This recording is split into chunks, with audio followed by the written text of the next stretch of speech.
যুক্তরাষ্ট্রের প্রভাবশালী সংবাদপত্র দ্য নিউ ইয়র্ক টাইমস এর এক প্রতিবেদনে দাবি করা হয়েছে, ইসরায়েল 2024 ও 2025 সালে ইরানের সাবেক প্রেসিডেন্ট মাহমুদ আহমাদিনেজাদকে ভবিষ্যৎ নেতৃত্বের সম্ভাব্য মুখ হিসেবে গড়ে তোলার চেষ্টা করেছিল।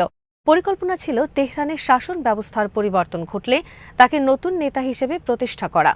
তবে শেষ পর্যন্ত সেই পরিকল্পনা সফল হয়নি। প্রতিবেদনে বলা হয়, আহমাদিনেজাদ বর্তমানে ইরানে অবস্থান করছেন। গত সপ্তাহে দেশটির সাবেক সর্বোচ্চ নেতা আয়াতুল্লাহ আলী খামেনির শেষকৃত্যের শোভাযাত্রায় তাকে কঠোর নিরাপত্তা বেষ্টিত অবস্থায় দেখা গেছে। 2005 থেকে 2013 সাল পর্যন্ত ইরানের প্রেসিডেন্ট ছিলেন মাহমুদ আহমাদিনেজাদ।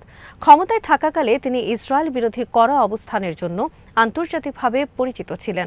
তার সময়ে ইরান ইউরেনিয়াম সমৃদ্ধকরণ কর্মসূচি পুনরায় জোরদার করে, যা পশ্চিমা দেশগুলোর সঙ্গে উত্তেজনা বাড়িয়ে তোলে। প্রতিবেদনে আরও দাবি করা হয়, 2025 সালের জুনে হাঙ্গেরির রাজধানী বুদাপেস্টে আহমাদিনেজাদের সঙ্গে ইসরায়েলের গোয়েন্দা সংস্থা মোসাদের তৎকালীন প্রধান ডেভিড বার্নিয়ার একটি গোপন বৈঠক হয়। ওই বৈঠকের কিছুদিন পরই যুক্তরাষ্ট্র ও ইসরায়েল ইরানের সামরিক ও পারমাণবিক স্থাপনাগুলোতে হামলা চালায়। এর আগে একই বছরের এপ্রিলেও তিনি বুদাপেস্ট সফর করেছিলেন। জানা যায়, বুদাপেস্টে তার সফরের আনুষ্ঠানিক কারণ ছিল লুডোভিকা ইউনিভার্সিটি অব পাবলিক সার্ভিসে বক্তব্য দেওয়া। কিন্তু সেই সফরের আড়ালেই মোসাদ কর্মকর্তাদের সঙ্গে তার একাধিক বৈঠক অনুষ্ঠিত হয়। যুক্তরাষ্ট্র ও ইসরায়েলের গোয়েন্দা সংস্থাগুলো দীর্ঘদিন ধরে লক্ষ্য করছিল যে আহমাদিনেজাদ ধীরে ধীরে ইরানের বর্তমান শাসন ব্যবস্থা থেকে দূরে সরে যাচ্ছেন। প্রতিবেদন অনুযায়ী প্রেসিডেন্ট নির্বাচনে তাকে টানা 3 বার অযোগ্য ঘোষণা করা হয়। এতে তিনি রাজনৈতিকভাবে হতাশ হয়ে পড়েন এবং যে ব্যবস্থাকে একসময় তিনি সমর্থন ও রক্ষা করেছিলেন, সেই ব্যবস্থার প্রতি তার আস্থা কমতে শুরু করে। যুক্তরাষ্ট্রের কয়েকজন কর্মকর্তার বরাতে দ্য নিউ ইয়র্ক টাইমস জানায়, ইসরায়েল গোপনে আহমাদিনেজাদের ভ্রমণ ও আবাসনের জন্য অর্থ সহায়তা দিয়েছিল। বিদেশ সফরের সময় একাধিকবার মোসাদ কর্মকর্তারা তার সঙ্গে সাক্ষাৎ করেন। ইসরায়েলের ধারণা ছিল শাসন পরিবর্তনের পর তাকে একটি গ্রহণযোগ্য রাজনৈতিক মুখ হিসেবে প্রতিষ্ঠা করা সম্ভব হবে। এ কারণেই মোসাদ প্রধান ডেভিড বার্নিয়া ব্যক্তিগতভাবে তার সঙ্গে সাক্ষাৎ করেন। পুরো পরিকল্পনা সম্পর্কে মার্কিন কেন্দ্রীয় গোয়েন্দা সংস্থাকেও অবহিত করা হয়েছিল বলে প্রতিবেদনে উল্লেখ করা হয়।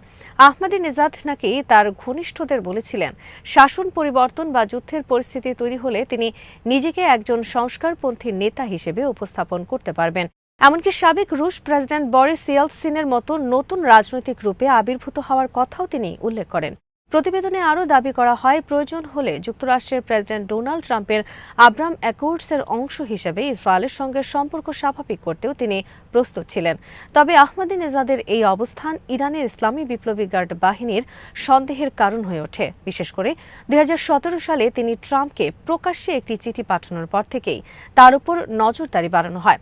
পাশাপাশি তার ব্যক্তিগত জীবনযাপনেও পরিবর্তন আসে। তিনি আগের পরিচিত খাকি জ্যাকেটের পরিবর্তে পরিমিত নকশার স্যুট পরতে শুরু করেন।